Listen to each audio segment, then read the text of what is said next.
Okay. Assalamualaikum warahmatullahi wabarakatuh. Let me introduce myself. My name is Dico, and I'm from PBI2.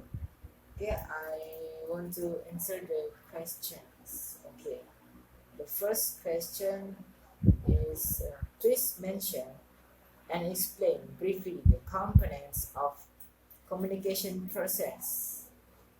Okay, the first is context. Every communication uh, process with context. This context may be physical, social, chronological, or cultural. The sender chooses the message to communicate within a context, and then sender or encoder. The sender or encoder is a person who sends the message.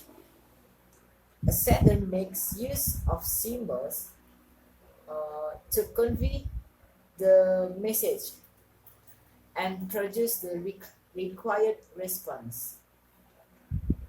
Sender may be an individual or a group and an organization. Okay, and the third, there is message. Message is a key idea that the sender wants to communicate. Communication process begins with the deciding about the message to convey. It must be ensured that the main objective the message is clear. And next, the medium. Medium is used to exchange or transmit the message. The sender must choose an appropriate medium for transmitting the message, else the message might not be conveyed to, to the desired recipients. The choice of appropriate medium of communication is essential for making the message effective and correctly interpreted by the recipients. And next, there is recipients or decoder. Is a person for whom the message is intended or targeted.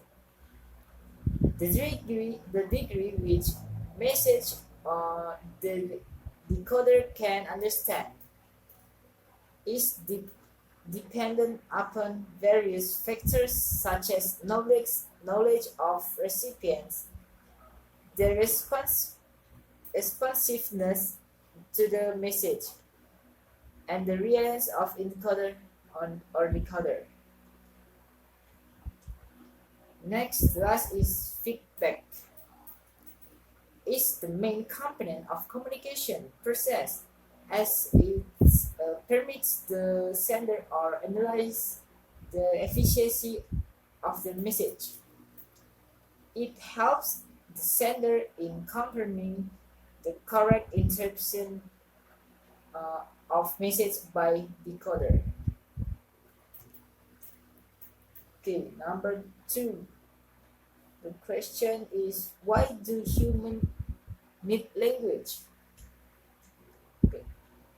If we don't use language, it's very difficult for us to communicate to each other, and then we use the language also for signal to understand what we mean, so we can relate with others by using language.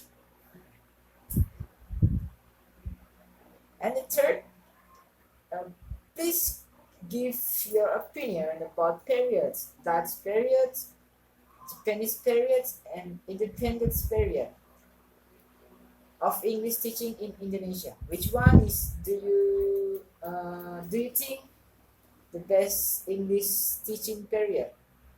Okay.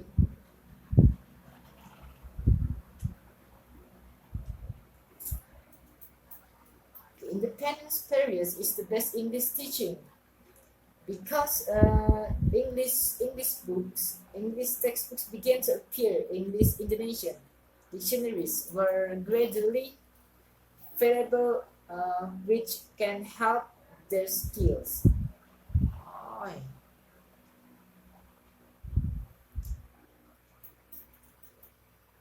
Their skills of their skills of English language. Okay, next question. Number 4. In your opinion, what's the status of English compared to Indonesian nowadays? Okay. Because the policy in Indonesia never recognized English as an official second language, while the national language is spoken today by majority people.